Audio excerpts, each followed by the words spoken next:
দীর্ঘ 12 বছর পর দখল হওয়া পার্টি অফিস পুনরুদ্ধার করল সিপিআইএম কর্মী সমর্থকেরা। সন্দেশখালী 2 নম্বর ব্লকের কোড়াকাটি অঞ্চলের ধুচনিখালী বাজারের ঘটনা। সিপিআইএম অভিযোগ, তৃণমূল কংগ্রেস ক্ষমতায় আসার পরই ওই এলাকায় তাদের একটি পার্টি অফিস দখল করে নিয়েছিল এবং সেখানে নিজেদের পতাকা লাগায়। সিপিআইএম এর দলীয় পতাকা ফেস্টুন সরিয়ে ফেলা হয়। কয়েকজন দলীয় নেতাকর্মীকে মারধরও করা হয় বলে অভিযোগ। অবশেষে নিজেদের দলীয় ঝান্ডা ঝুলিয়ে দখল হয়ে যাওয়া পার্টি অফিস পুনরুদ্ধার করল সিপিআইএম।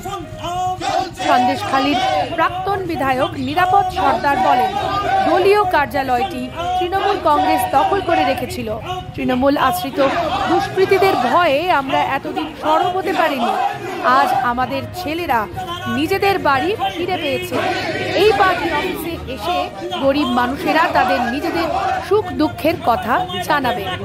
এদিন সিপিআইএম এর নেতা পলাশ দাস দলীয় পতাকা উত্তোলন করে উদ্ধার হওয়া পার্টি অফিসের সূচনা করেন।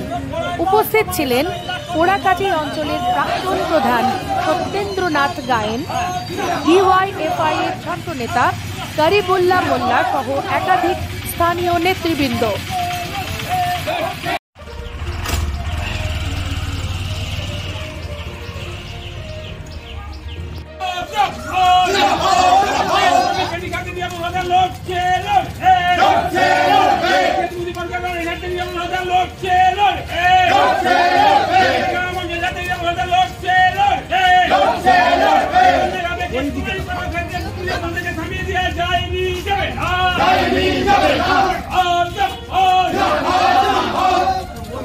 দুষ্কারীদের কঠিন সাজা দিতে হবে।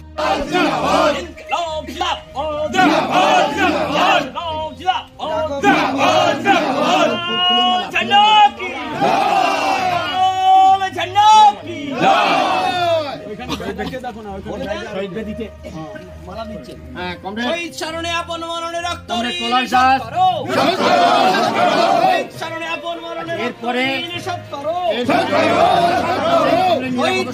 আমরা ভুলিনি, ভুলবো।